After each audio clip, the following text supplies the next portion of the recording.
नमस्कार, मैं हूं आपके साथ अंकिता पाल। बुलेटिन की शुरुआत करते हैं। फिक्की के नेशनल कॉन्क्लेव विकसित भारत और उद्योग में केंद्रीय मंत्री अनुराग ठाकुर ने कहा कि पिछले 10 सालों में, साथ ही आपको बताते चले कि उन्होंने ये भी कहा कि पिछले 10 सालों में प्रधानमंत्री नरेंद्र मोदी ने सुशासन और विकास की नींव रखी है और भारत दुनिया की 5 कमजोर अर्थव्यवस्थाओं से उभरकर अब शीर्ष 5 अर्थव्यवस्था बन गया है। 60 करोड़ लोगों की आयुष्मान भारत योजना की सुविधा मिल रही है। 80 करोड़ लोगों को 5 साल तक मुफ्त अनाज भी मिल रहा है। दुनिया भर में हम गन्ने के लिए सबसे ज्यादा एमएसपी दे रहे हैं। People are talking about Viksit Bharat. But if you look back at 2014, we were among the fragile 5 economies of the world. There were corruption cases. There were many other issues faced by a lot of people where the delivery was a big challenge. So from a lost decade to decade, how this journey has been from the time of UPA to the time of UPI, I think the things have changed. What has changed?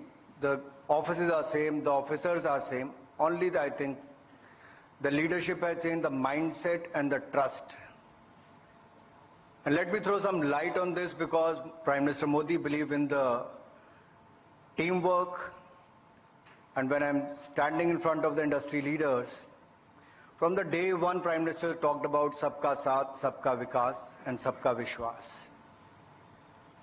अगर आप उनके गुजरात के दिनों से अब तक भी देखेंगे, उनके मन में एक सपना था कि सरदार सरोवर डैम बने, सरदार पटेल की भव्य प्रतिमा बने। देश में उससे पहले छोटी छोटी बातों पर हम रुक के रह जाते थे, लेकिन दुनिया भर के देशों में सुनते थे सबसे बड़ी प्रतिमा, सबसे ऊंचा पुल, सबसे लंबी सुरंग। लेकिन आज भारत गौरव के साथ कह सकता है, गर्व के साथ कह सकता है, अगर सबसे ऊंचा पुल कहीं पर है, सबसे लंबी सुरंग कहीं है, सबसे ऊंची प्रतिमा कहीं पर है, एक के बाद सबसे तेजी के साथ करने वाला काम कहीं पर है, तो हमारे भारत में है। एक बड़ा बदलाव आज हमने देखने को मिला है। तो बढ़ते आगे, तो वहीं Adani defence system and technologies limited के एम्यूनेशन मैन्युफैक्चरिंग कॉम्प्लेक्स का उद्घाटन करते हुए सीएम योगी आदित्यनाथ नजर आए और उद्घाटन कार्यक्रम में सीएम योगी आदित्यनाथ ने लोगों को संबोधित भी किया है। क्या कुछ कह रहे हैं, आपको सुनवाते हैं। उत्तर प्रदेश डिफेंस कॉरिडोर में Adani defence system and technologies limited की तथा हैदराबाद में भी Adani defence system and technologies की परियोजना के शुभारंभ कार्यक्रम में उपस्थित उत्तर प्रदेश विधानसभा के अध्यक्ष माननीय श्री सतीश महाना जी,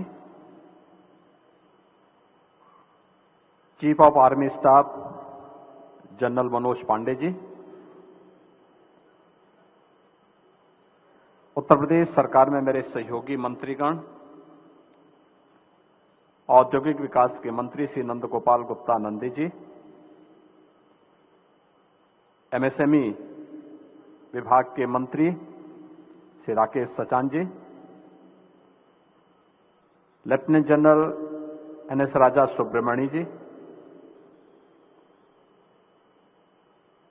प्रदेश के अवस्थापना एवं औद्योगिक विकास के आयुक्त श्री मनोज कुमार सिंह जी,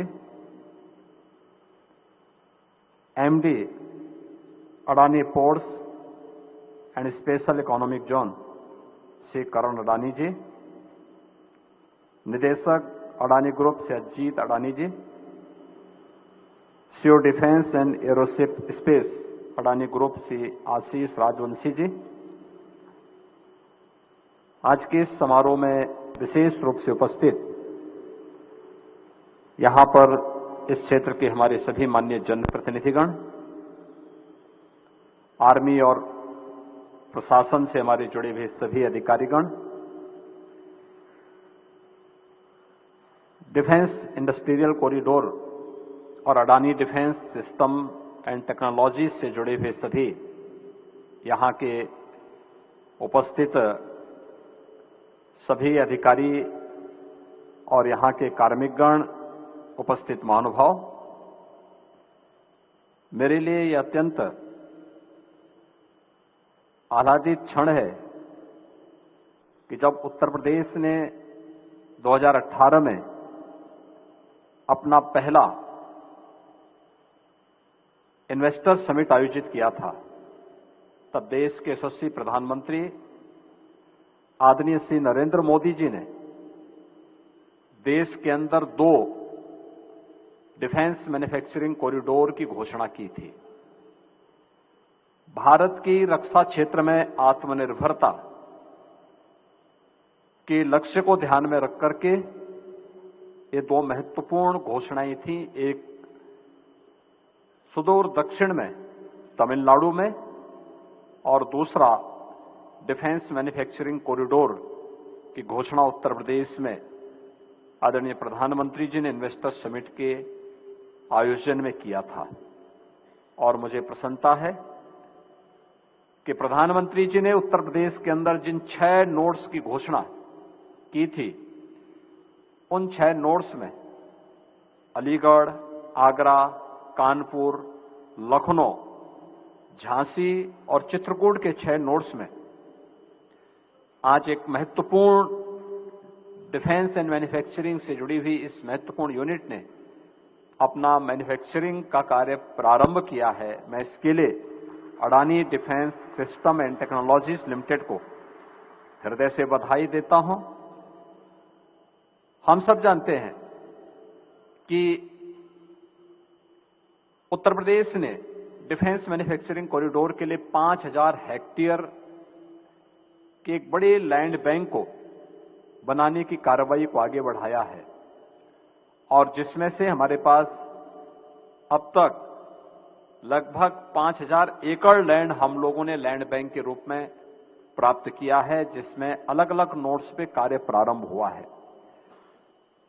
उत्तर प्रदेश में इस अलग अलग नोड्स में जो कार्य अब तक प्रारंभ हुए हैं, जिसमें लखनऊ में BrahMos aerospace and Aerolloy technologies, Jhansi में Bharat dynamics limited, armoured vehicle Nigam limited और Tata technologies limited, global engineering limited और डब्ल्यूबी इलेक्ट्रॉनिक्स इंडिया लिमिटेड, इन सभी के द्वारा ये कार्य प्रारंभ हुआ है।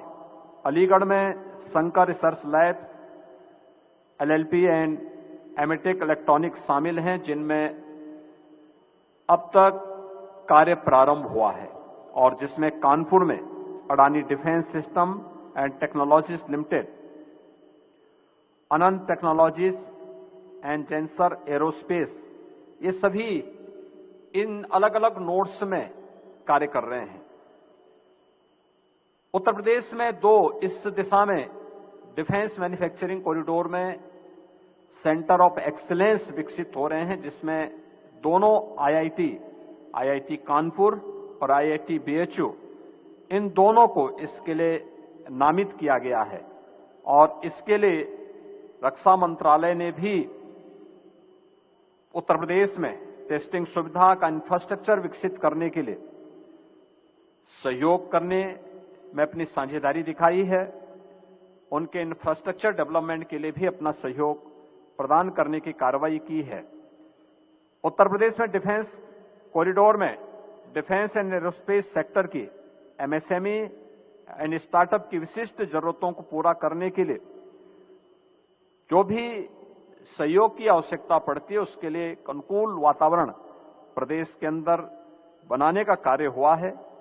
और इसके पीछे का उद्देश्य भारत को सुरक्षा के क्षेत्र में न केवल आत्मनिर्भरता, बल्कि इसके माध्यम से हम न केवल अपनी स्वयं की आवश्यकताओं की। तो वहीं प्रधानमंत्री नरेंद्र मोदी ने मंगलवार को केरल के तिरुवनंतपुरम के विक्रम साराभाई अंतरिक्ष क्षेत्र में ट्राइसोनिका पवन सुरंग का उद्घाटन किया है। इस दौरान प्रधानमंत्री नरेंद्र मोदी ने कहा कि मैं चाहता हूं कि हर कोई हमारे अंतरिक्ष यात्रियों का खड़े होकर अभिनंदन करे। केरला के राज्यपाल श्री आरिफ मोहम्मद खान, मुख्यमंत्री श्रीमान पिनाराई विजयन जी, राज्य मंत्री मेरे साथ श्री वी मुरलीधरन जी, इसरो परिवार के सभी सदस्यगण नमस्कार।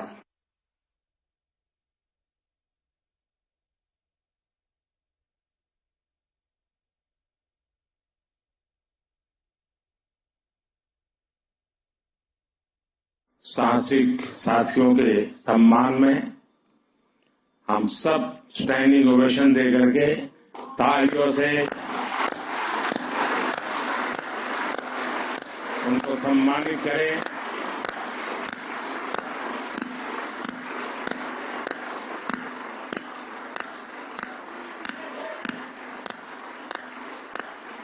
भारत माता की, भारत माता की, भारत माता की। बहुत बहुत धन्यवाद। हर राष्ट्र की विकास यात्रा में कुछ क्षण ऐसे आते हैं जो वर्तमान के साथ ही आने वाली पीढ़ियों को भी परिभाषित करते हैं। आज भारत के लिए ये ऐसा ही क्षण है। हमारी आज की जनरेशन बहुत सौभाग्यशाली है जिसको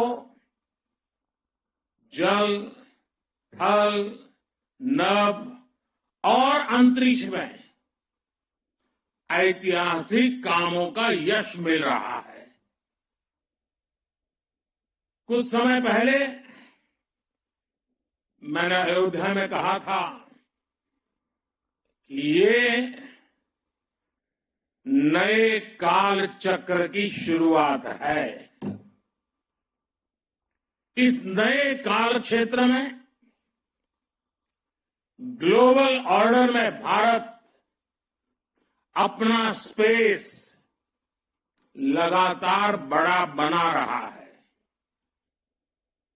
और ये हमारे स्पेस प्रोग्राम में भी साफ साफ दिखाई दे रहा है।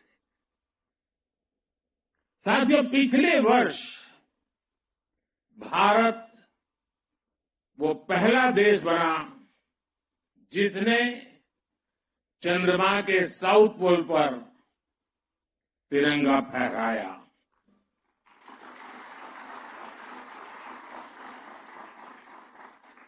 आज शिव शक्ति पॉइंट पूरी दुनिया को भारत के सामर्थ्य से परिचित करा रहा है। अब विक्रम साराभाई स्पेस सेंटर में हम सभी एक और ऐतिहासिक सफर के साक्षी बन रहे हैं। अब से कुछ देर पहले देश पहली बार अपने 4 गगनयान यात्रियों से परिचित हुआ।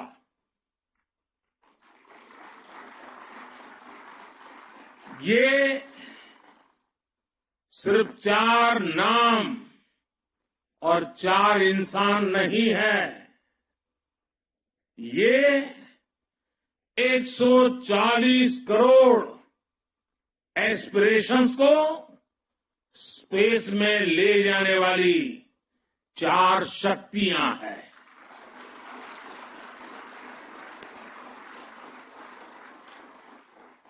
चालीस वर्ष के बाद कोई भारतीय अंतरिक्ष में जाने वाला है, लेकिन इस बार टाइम भी हमारा है, काउंट डाउन भी हमारा है और रॉकेट भी हमारा है।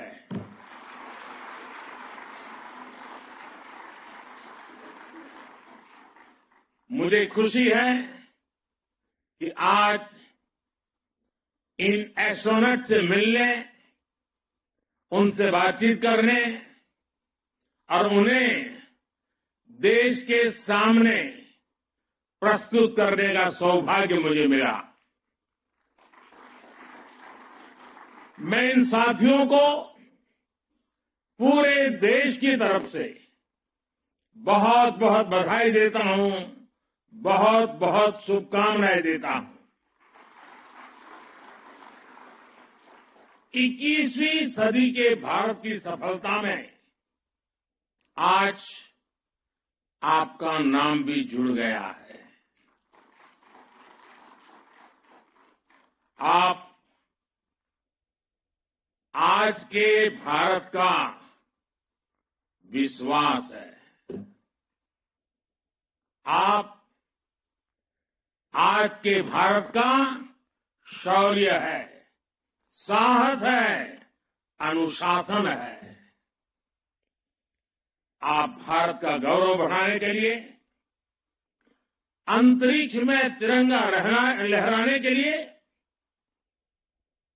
पिछले कई वर्षों से दिन रात परिश्रम कर रहे हैं। आप भारत की उस अमृत पीढ़ी के प्रतिनिधि हैं जो चुनौतियों को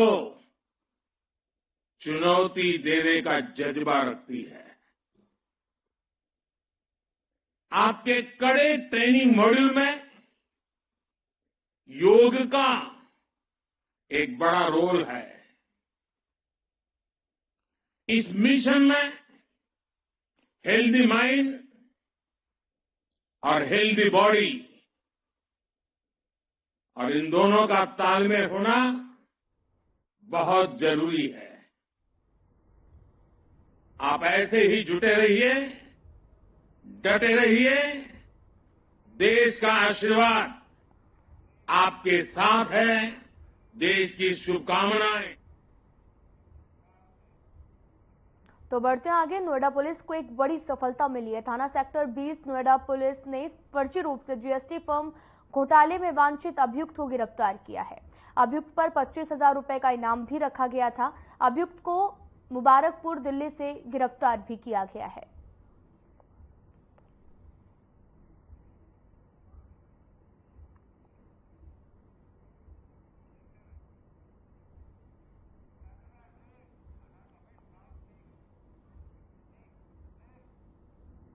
फिलहाल यहां रुकते हैं एक छोटे से ब्रेक के लिए।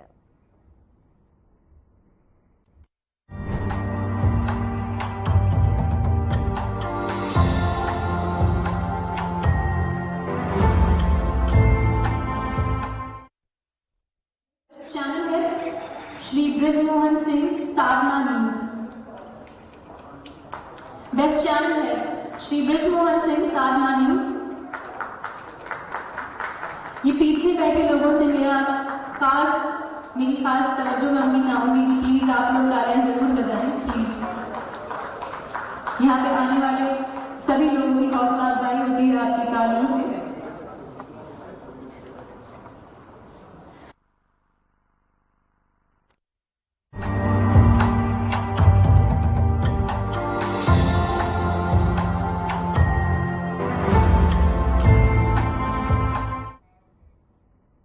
तो बढ़ते आगे। कार्यक्रम का उद्घाटन गृह मंत्री कार्यक्रम में शिरकत किया और साथ ही समारोह में अमित शाह का संबोधन भी किया गया। क्या कुछ कहा उन्होंने, सुनवाते हैं आपको। स्वामीनारायण गुरु को लेकर હું નિશ્ચિત રૂપે કહેવા માંગુ છું કે સ્વામિનારાયણ સંપ્રદાયનો આપણા સમાજ પર બહુ મોટો ઉપકાર છે। એક વ્યક્તિના જીવનમાંથી વ્યસન મુક્તિ કરી દેવો, એક વ્યક્તિનું આરોગ્ય સુધારવું, એ બધા તો સારા કામો છે જ, પરંતુ એક નિરક્ષર ને અક્ષરનું જ્ઞાન આપવું એનાથી મોટું પુણ્ય કાર્ય કોઈ હોય જ ના શકે। અને સ્વામિનારાયણ ગુરુકુલોએ એકદમ નિસ્વાર્થ ભાવથી, સેવાના ભાવથી સ્વામિનારાયણ ભગવાનના સંદેશને ઘર ઘર સુધી પહોંચાડવાના ઉદાત્ત ઉદ્દેશથી બોલ્યા ચાલ્યા વગર મોટી મોટી સંસ્થાઓ ઊભી કરી અને મોટી મોટી સંસ્થાઓએ મોટા મોટા માણસો, વિરાટ વ્યક્તિત્વ ઊભા કર્યા અને સમાજની અંદર સજ્જન શક્તિનો સંગ્રહ કરવાનું કામ આ સ્વામિનારાયણ ગુરુકુલે કર્યું છે। પ્રેમ સ્વરૂપદાસજીને હું 30 વર્ષથી ઓળખું છું। સંસ્થાની પહેલી નિશાળ બની ત્યારથી લઈ આજના ઉદ્ઘાટન સુધી હું સંસ્થા જોડે જોડાયેલો છું. પ્રેમ સ્વરૂપદાસજી હસતા હસતા બધી વાતો કરે, બધું સારું સારું બોલે, બધું કરે, પણ હું એક વાત કહી દઉં, પહેલાના જમાનામાં LICના એજન્ટના જોઈને જેમ ગામમાં ભાગી જતા હતા ને, ભાગતા હતા કે નહીં ભાગતા હતા ભાઈ, એમ પ્રેમ સ્વરૂપદાસજી કામ લઈને આવે તો જેમ LICનો એજન્ટ આવે તો તમારે વીમો ઉતરાવવો જ પડે, એમ પ્રેમ સ્વરૂપદાસજી આવે તો કામ કરવું જ પડે, એટલું સમજીને ચાલજો. પરંતુ એ કામમાં ક્યાંય પોતે ના હોય, પોતાનો સ્વાર્થ ના હોય. સમાજ, ધર્મ, ગરીબો, માંદાઓ, બીમાર, એના કલ્યાણ માટે હંમેશા કામ લઈને આવ્યા. અને સ્વામીજીએ કહ્યું કે સરકાર હંમેશા પડખે રહી. સ્વામીજી બધાને સારા રાખવા, નવરા રાખવા એ સરકારનું કામ છે. સરકારનું જ કામ તમે કરો છો, એટલે કોઈનો ધન્યવાદ કરવાની જરૂર નથી. સ્વામીજી મિત્રો, આજે અહીંયા મેડિકલ કોલેજ બની, 100 બાળકો આજ દાખલો લઈ લીધો છે, એડમિશન લઈ લીધું છે, અને આવનારા દિવસોમાં MD અને MS પોસ્ટ ગ્રેજ્યુએટની શરૂઆત પણ થવાની છે. મિત્રો, મેં સ્વામીજીને બેઠા બેઠા શિખામણ આપવાનો પ્રયાસ કર્યો તો મેં સ્વામીજીને કહ્યું, આ છોકરાઓને ગરીબોની સેવા કરવાના સંસ્કાર આપજો. તેમને ટપ દઈને કહી દીધું, અમિતભાઈ, આજુબાજુના 50 ગામોમાં અમારી એમ્બ્યુલન્સ જાય છે અને ગરીબ ગુરબાઓને દર્દીનો શોધીને એમના સાજા કરવાનું કામ અમારા વિદ્યાર્થીઓ. દરિદ્ર નારાયણની સેવાથી મોટો કોઈ ધર્મ નથી. જેને ભગવાને સારી અવસ્થા નથી આપી, એના સેવા કરવાનો ધર્મ જેને સારી અવસ્થા આપી છે સૌનો છે. એનાથી મોટું धर्म कोई बीजू मोटू ज्ञान ज नहीं. અને स्वामी, तो जैसा कि आपने सुना कि SIMR कार्यक्रम का उद्घाटन गृह मंत्री ने किया हुआ है और यहां पर समारोह में अमित शाह का संबोधन भी हुआ. ये कार्यक्रम गांधीनगर में आयोजित किया गया. तो बढ़ते आगे, प्रधानमंत्री नरेंद्र मोदी ने तमिलनाडु के तिरुपुर में एक सार्वजनिक बैठक को संबोधित किया है और क्या कुछ कहा उन्होंने, सुनवाते हैं आपको. फिलहाल इस बुलेटिन में इतना ही. नमस्कार.